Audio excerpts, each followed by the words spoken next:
Is there any dinosaur, or in fact any animal, as iconic as T-Rex?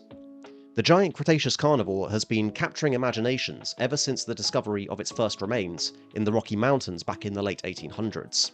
It's been a staple of museums around the world, and appeared in school textbooks and on children's TV, and even graced the silver screen ever since. But T-Rex actually has a controversial history in the study of paleontology. Right from the get-go, it was involved in the so-called Bone Wars, involving famed American paleontologists of the time, people like Edward Cope, Othniel Marsh, and Henry F. Osborn, who actually gave the animal the name Tyrannosaurus rex back in 1905, following the discovery of more remains in Hell Creek, Montana by famed fossil hunter Barnum Brown just a few years before that. The Bone Wars were essentially a kind of paleontological gold rush, where competing scientists would engage in underhanded and shady tactics in their efforts to outdo each other, and in fact several of them would end up socially and financially ruining themselves in their efforts to come out on top. But that's going to be a video for another time. Thankfully, the cowboy era of paleontology is now mostly over, but some controversies, including one involving T-Rex, have persisted to the modern day. And this is where we should take the time to introduce Nanotyrannus lancensis.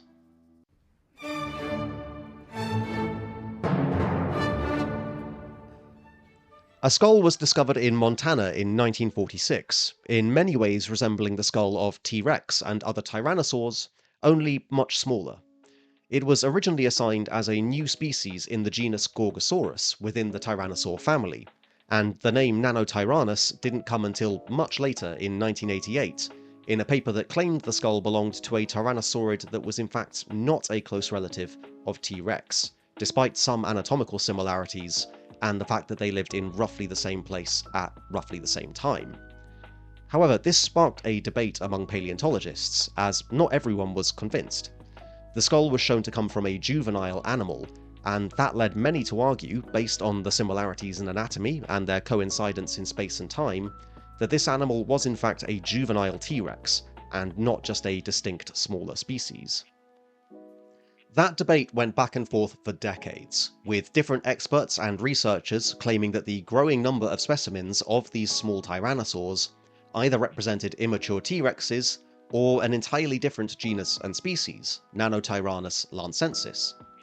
In either case, there were some clear differences in anatomy, such as the shape and proportions of the skull, as you can see here, with Nanotyrannus here on the left and T-Rex here on the right.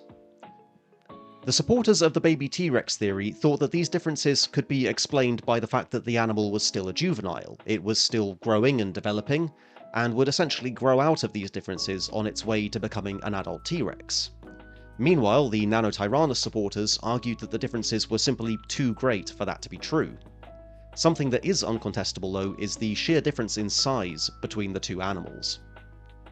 T-Rex is one of the largest land carnivores known to science, estimated to be between 10 to 13 meters long and weighing somewhere between 7 and 9 tons.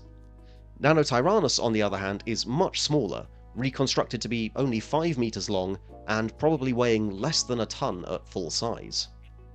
We can clearly see that if these fossils were the remains of baby T-Rexes, they still had lots of growing left to do, at least 6 or 7 tons of it, progressing at a rate of hundreds of kilograms a year. But here's the thing, the Nanotyrannus fossils look like they've nearly stopped growing. Did you know that in the bones of some animals you can see growth rings that allow you to estimate the age and the rate of growth of the animal, just like you can do with a tree? These are cross-sections taken from the limb bones of the fossils, looked at under a microscope with different staining and colouring to make the growth pattern easier to see. In these ones, the arrows point to where the rings are. You can see the growth rings in the leg bone of this Nanotyrannus are clustered very close together at the edges of the bone, indicating slow growth and suggesting that this animal was already nearing maturity, and nowhere near the size of a full-grown T-Rex. This is pretty sound evidence that these were in fact clearly distinct species. The theory that these fossils were just juvenile T-Rexes hinged on them being, well, juveniles. But that they can't be if they'd already stopped growing. And on top of that, there are other clear differences in anatomy. T-Rex famously has very small arms and hands, But Nanotyrannus has bigger hands, not just relative to its size, but overall. Despite being a fraction of the size of T-Rex, it still has bigger hands.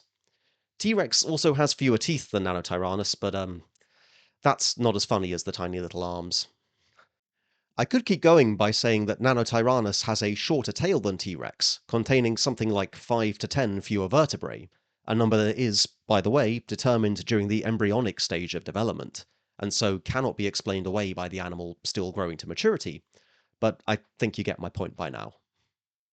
Putting what might be the final nail in the baby T-Rex theory is an analysis of phylogeny. That's the family tree thing that shows how different species and families are related to each other, that shows that the genus Nanotyrannus isn't just distinct from the genus Tyrannosaurus, it doesn't even fall within the family Tyrannosauridae.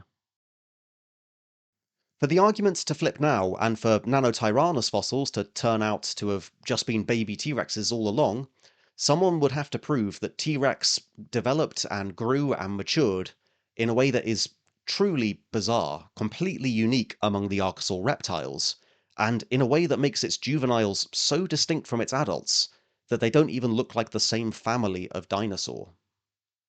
This is exciting because it throws into question lots of other research. T-Rex is one of the most heavily studied fossil animals ever, and lots of what we know about tyrannosaurs more broadly, and in fact dinosaurs in general, is based, at least in some part, on study of T-Rex. Things like the growth series from juvenile to adult, and the predator-prey interactions of the Cretaceous world have come through studying T-Rex. But now that Nanotyrannus has been shown to be a valid and distinct species existing in the same place at the same time, what else of what we thought we knew is now on shaky ground?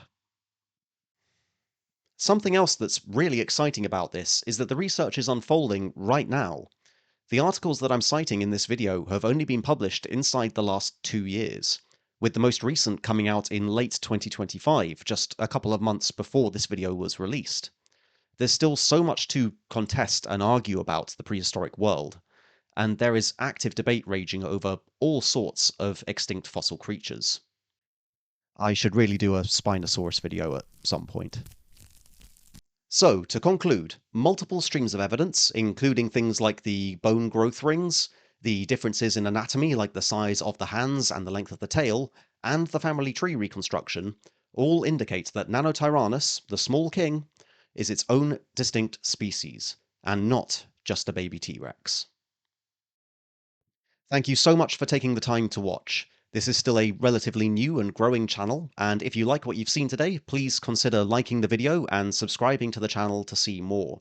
If you wanted to go the extra mile, you can also sign up for a channel membership, which will help me make this project more self-sustaining and upgrade the production value of these videos by funding things like better recording equipment. But, of course, there's no pressure at all, just taking the time to watch already means the world to me. Thank you for your time.